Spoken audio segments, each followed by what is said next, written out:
เด้อเด้อคน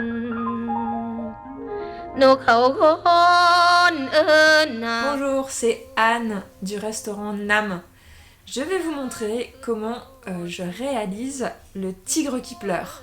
C'est un plat qui est emblématique de la cuisine thaï. C'est du bœuf qui est juste snacké avec plein de parfums et d'herbes. มันละถูกไหนไหน Pour réaliser le tigre qui pleure, il vous faudra une belle pièce de bœuf. Choisissez plutôt du steak ou du rump steak ou de la bavette, en tout cas une pièce bien tendre, assez épaisse. Également de la sauce de poisson, de la sauce d'huître, de la sauce de soja, de l'ail, du gingembre, du piment, du tamarin, du jus de citron, du poivre blanc et des feuilles de coriandre et de menthe. Alors on va commencer par préparer l'eau de tamarin. Le tamarin, c'est ces petites gousses décortiquées qu'on peut trouver dans les épiceries asiatiques ou les épiceries africaines et qui s'achètent comme ça en sachet. On va mettre un petit peu de pulpe de tamarin et on va recouvrir d'eau et laisser à peu près un quart d'heure pour réaliser cette pulpe. Un quart d'heure plus tard, vous avez votre eau de tamarin. J'ai découpé le bœuf en tranches très très fines et là je vais les faire légèrement mariner avec une cuillère à soupe d'eau de tamarin, une cuillère à soupe de sauce de soja et une cuillère à soupe de sauce d'huître.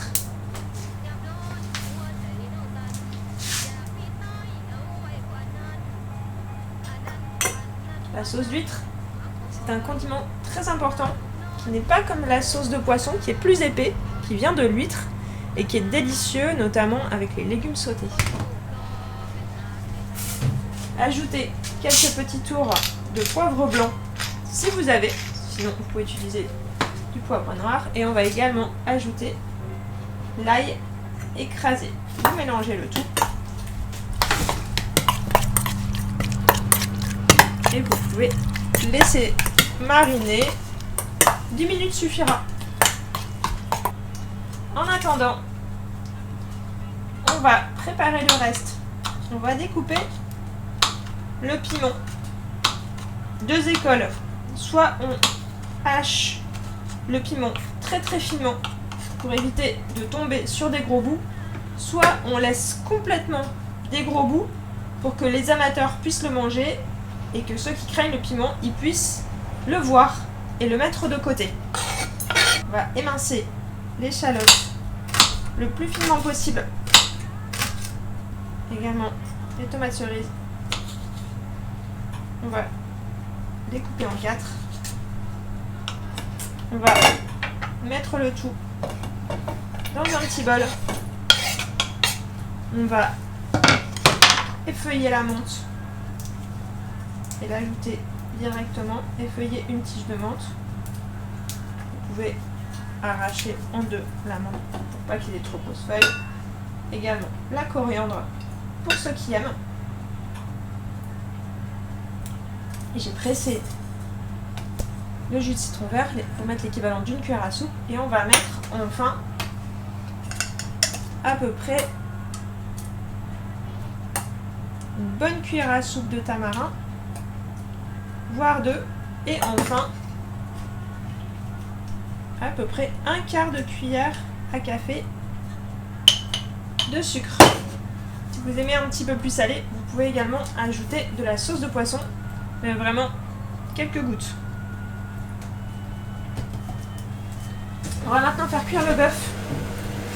Alors pour faire cuire le bœuf, on va rechercher une cuisson très intense pour vraiment faire snacker le bœuf, le laisser vraiment cru à cœur et vraiment saisi sur la surface. Si vous avez un wok avec du gaz, c'est l'idéal. Sinon, prenez une poêle, faites-la chauffer très très très très fort pour vraiment avoir le petit côté fumée qu'on a avec le wok. Et essayer de le chercher avec la grosse puissance du feu maximum que vous avez. Donc quand c'est très chaud, vraiment l'huile au bord de brûler, qui n'a pas brûlé bien sûr. On va jeter le bœuf.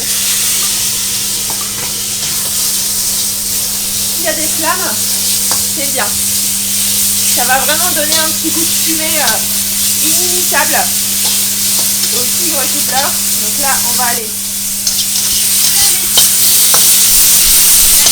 Le bœuf sur les parois et hop, voilà. C'est vraiment l'espace de 5 à 10 secondes. Là, vous voyez, il est parfait. Il est saignant sur le côté. Il est vraiment doré sur l'extérieur. C'est la cuisson parfaite. Hop. On mélange bien et on sert tout de suite pour garder le contraste entre les petites tomates fraîches et le bœuf encore chaud.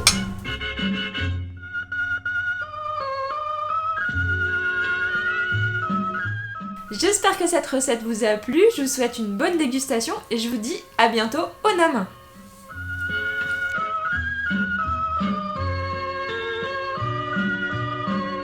S'il y a des flammes, c'est bien.